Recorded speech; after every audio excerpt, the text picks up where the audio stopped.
Бул конституция эмес. Бул менин билгеним. Өткөндө ушундай видео тартып чыгарсам, көпчүлүктөн колдоо таап, 100 миңден ашык көрүүчүлөр көрүп, ыраазычылыктарын айтышып, телефон чалышып, айрымдары болсо сын пикир жазышып, ашынгандары энеме чейин асылышыптыр. Адамдын сөзү акылдын таразасы. Адам ар бир өзүнүн деңгээлине жараша сүйлөйт, деңгээлине жараша жазат. Андайларды көңүл сыртына калтырып коюш керек. Алар төрөлгөндөн нааразы болгон адамдар. Биз болсо билгенибизди айтабыз. Туура эмес болуп калган жерлерин акырын түздөп, жашнакай кылып, комментарий жазып айтып кетиңиздер. Мен бул дүйнөдө баардыгын билем деген адам бул эң келесүү адам. Билгенибизден билелигибиз көп. Андыктан билгенибизди айтып, жалпыбызга маалымат кылайлы. Эң башы бул баш деп коебуз. Муну мисалы үчүн айрым аймакта калля дейт экен. Бул баш. Калля десе калля десин. Бул көпчүлүк аймактарда эң устукандын улуусу катары тартылат. Баса бирөө жазып коюптур, мунун кулагын кесип салыш керек дейт. Дейт, мусулманчылыкта кулагын тартса туура эмес болуп калат имиш. Эми ал өзү ушундай кылып тарта берсин. Биз кулагы менен эле тартабыз. Улуу кишиге тартылат. Айрым аймактарда кичүү адамдарга берилет. Эми ал ар бир жердин өзүнүн салты бар. Ага сый урмат менен мамиле жасашыбыз керек. Андан кийин жиликтердин улуусу жамбаш деп коет. Муну дагы айрымдар жазыптыр, бизде аял кишилерге гана тартылат деп. Көпчүлүк жерлерде муну улуу адамдарга, эркегине дагы, аялына дагы тартылып келет. Андан кийин жото жилик. Айрымдар чүкөлүү жилик деп коюшат. Бул дагы сый устукандардын катарына кирет. Экинчи кезекте. Үчүнчүсү бул кашка жилик деп коет. Бул дагы сыйлуу устукан. Эттүү келет. Үчөө арткы сан жиликтер. Андан кийин кар жилик. Кар жилик дагы бул сыйлуу устукандардын катарына кирет. Мында бир өзгөчөлүгү казанга салганда биринчи ушул кар жиликти салышат. Себеп дегенде ушул кар жилик козу туулганда ушул баш менен ушул кар жилик биринчи чыгат деп ырымдар. Андан кийин далы. Далыны көбүн эсе аял кишилерге тартат.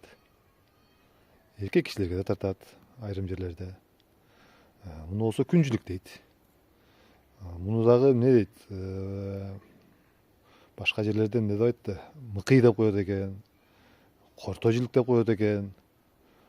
Муну көпчүлүктө күн жилик деп коет. Муну устукан катары негизи тартылбайт. Муну бала бакырага, казандын башында кызмат кылган адамдарга берип коет.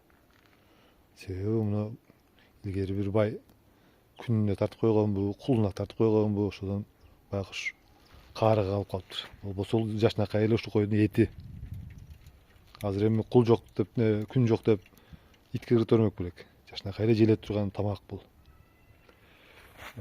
Каада көп, карын ток болсо каада көп деген неме да бул азыркы учурда. Андан кийин могулар өткөндө ушул аябай талкууга түшүптүр. Мен могул жиликти карчыга деп койсом, сен билбейт экенсиң дейт. Бирөө айтат бул карчыга эмес дейт. Бул деген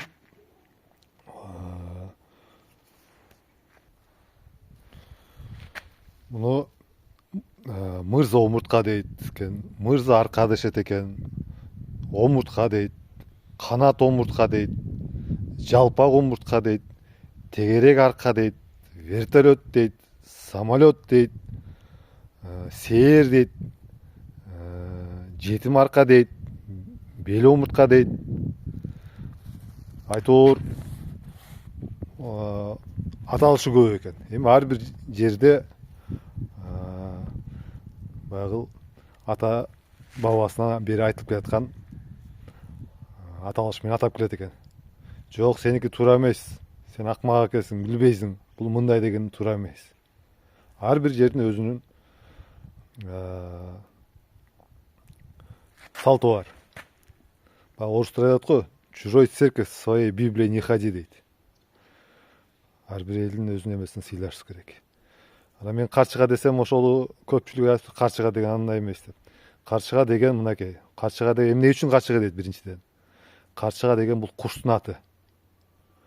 Бул байкасаңыздар, мен бул жерде баардыгы темирге илинип турат. Мен сүрсүзсүн деп майдалап салгам. Қаршығаны килтети илип койсоң, ал сүрсөбөйт. Ал Қаршыға деген качан Қаршыға болуп тартылат? Тартылбайт ал Қаршыға деп. Қаршыға деп ал кудалыкка баратканда жасап барат. Кооз көрүнсүн деп. Могул тыштуу кабырга, кыртыштуу кабырга дейт. Ушул жагында мындай кабыргалар болот. Ошону мен Қаршыға деп коет. Муну өзүнчө да Қаршыға деп айтылат. Муну көпчүлүгү жазып атат, мисалы үчүн Аксы тарапта Қаршыға деп айтабыз дейт. Талас тарапта Қаршыға деп айтабыз дейт. Көлдү айрымдары Қаршыға деп айтабыз деп комментарий жазышып атат. Ар кандай. Бул эми дагы айтам, бул конституция эмес. Бул болсо кара кабырга. Бул могу жерлерде кыска кабыргаларын боконо деп коет. Буларды усканын катары тартылбайт. Буларды шорпо шленге колдонулат. Курдакка колдонуп койсо болот. Бул болсо төш. Төш. Төштүн мынакей айрым учурларда керчөөсүн чыгарып алат. Баш куйкалаган балдар. Мисалы үчүн керчөөсү менен төш. Муну көбүн эсе кыздарга берилет. Устукан эмес, муну атайын ушинтип сүрсүтүп коюп, анан катып, кызы төркүнүнө келгенде берет. Ошон үчүн айтылат: сөз ташыбай, төш ташыган келин бол деп. Калып элек айтылган ошодон. Бул болсо омурткалар, кыр арка омурткалар. Мындагы баягы бөлүп айтышып атат. Эми ал бөлгөн жагын билгендер жакшынакай калып түшүндүрүп айтып койгула. Бизде кыр арка деп коет.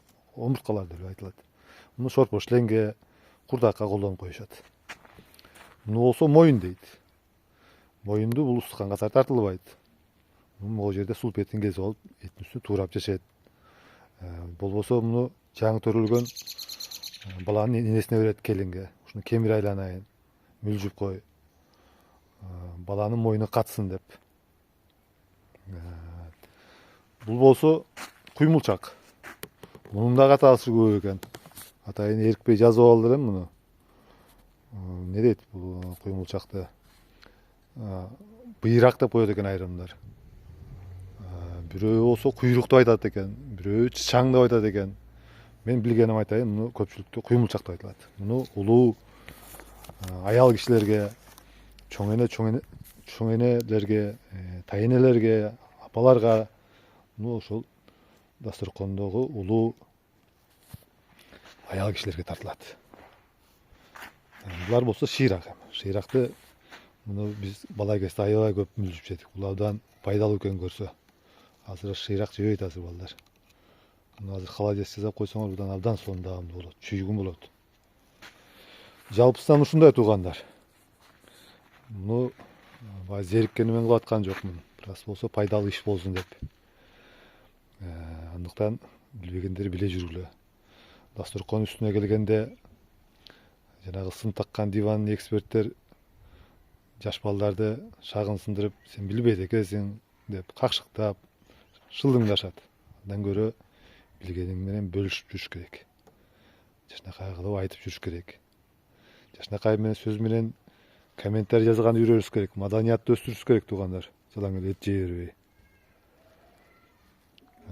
Анан баягы көпчүлүк болот, түлөө болот, башка болот. Ошондо керек болсо могуларды деле, буларды деле чапкылап балдарга баягы жеткизиш керек. Анан 12-жиликти 12 кишиге таркатып коюп, калгандары оозун тиктеп отурбайт да. Ар бир учурга жараша болот. Сый коноктор болсо, эт кенен болсо, будан кошуп ар бир жиликке берсеңиздер, ал да жараша берет. Туугандар. Ошондой. Биз болсо сурап аткан кардарларга мынакей эттер сүрсүп атат. Жылкынын эттери, уйдун эттери, койдун эттери, чучуктар сүрсүп атат. Мынакей жергебизге жаз келди, узун сары деп коет.